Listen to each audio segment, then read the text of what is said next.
अस्सलाम वालेकुम dear viewers and students, welcome to my channel teacher Pakistani academy.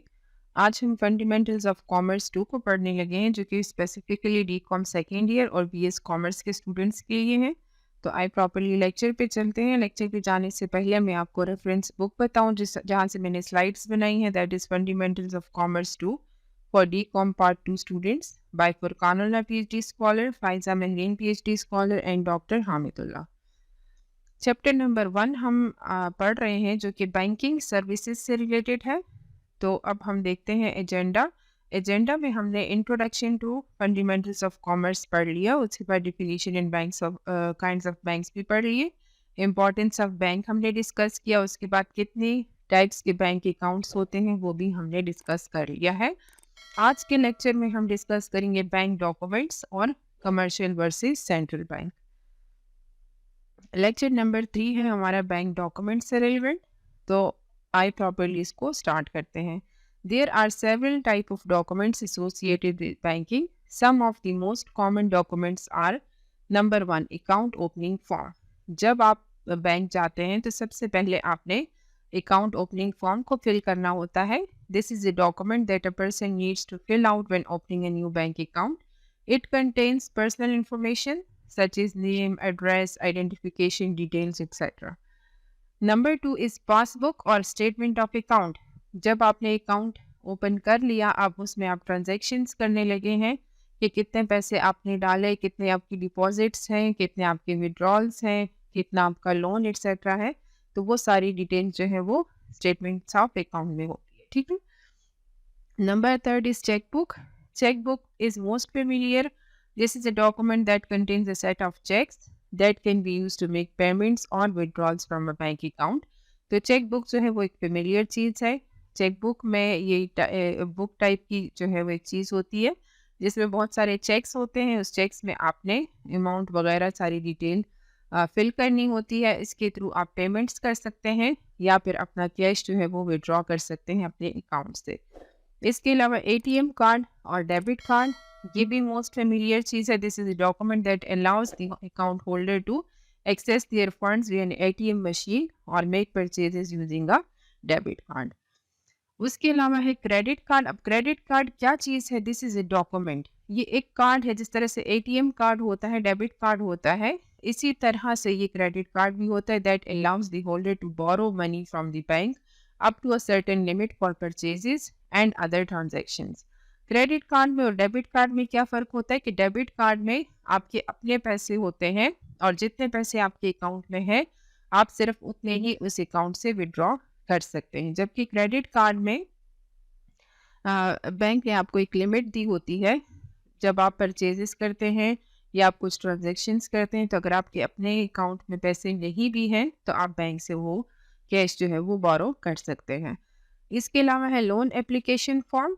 जब individual को या बिजनेस को लोन की ज़रूरत होती है तो वो लोन एप्लीकेशन फॉर्म जो है वो फिल करते हैं। This is a document that a person needs to fill out when applying for a loan from the bank. It contains information about the borrower's income, expenses and other details necessary for the bank to assess the borrower's credit worthiness.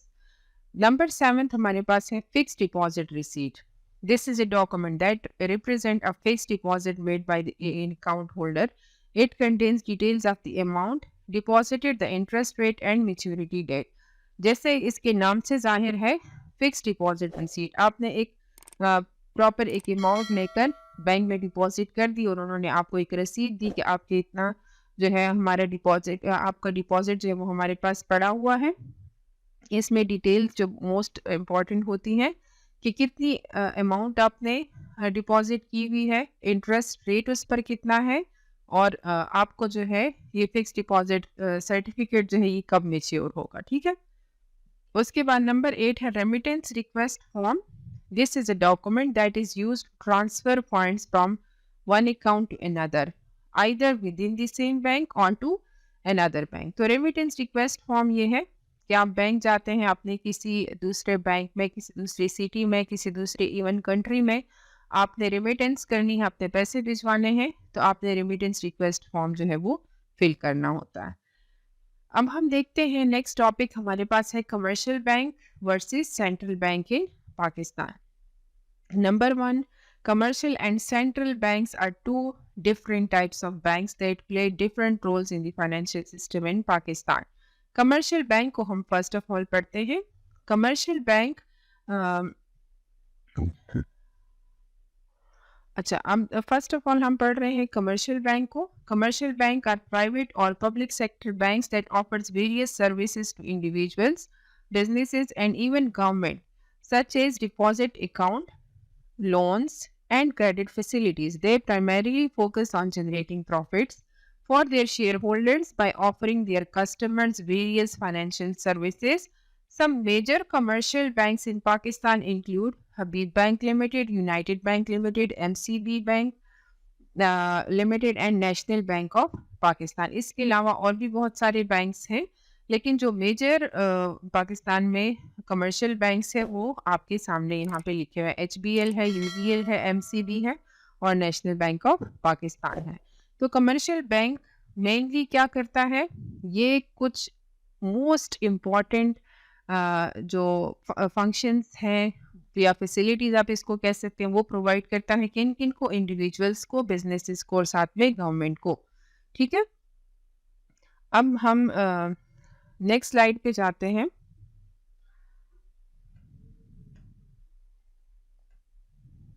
Central Bank.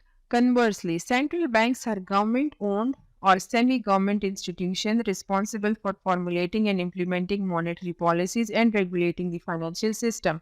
जो central bank है या जो पाकिस्तान में state bank of Pakistan SBP है, इसकी क्या responsibility है? इसकी बिल्कुल जो कमर्शियल बैंक से उससे डिफरेंट रिस्पॉन्सिबिलिटी है. वो क्या है कि ये एक मेजर सतह पे काम करता है. ये एक गवर्नमेंट ओन्ड बैंक होता है या सेमी गवर्नमेंट इंस्टीट्यूशन भी हो सकता है, जो कि फॉर्मुलेट करता है, रेगुलेट करता है और फिर उसके बाद इम्प्लीमेंट करता है किस चीज़ को, मेनली मॉनेटरी पॉलिसी को और फाइनेंशियल सिस्टम, जो ओवरऑल कंट्री का, जो ओवरऑल फाइनेंशियल इंस्टीट्यूशंस का फाइनेंशियल सिस्टम होता है उसको रेगुलेट करता है. ठीक है. In Pakistan, the central bank is the State Bank of Pakistan, responsible for regulating the country's banking system, managing the country's foreign exchange reserves, and implementing monetary policy to promote economic growth and stability. अब what is monetary policy? तो stay tuned to my channel. इंशाल्लाह मैं ये monetary policy जो है next lectures में properly discuss करूँगी, वहाँ से आप इसको सीख सकते हैं. तो चैप्टर नंबर 1 में हमारे एरियाज ऑफ फोकस रहे हैं banking services, importance of banks, types of accounts in banks, bank documents, commercial bank versus central bank. Hopefully आपने आज का लेक्चर अंडरस्टैंड कर लिया होगा. Thank you so much. Stay tune to our channel. अगर आपको कुछ पेड सर्विसेज की, पेड क्लासेस की ज़रूरत है तो आप मेरे इस व्हाट्सएप नंबर पे कांटेक्ट कर सकते हैं. Thank you so much.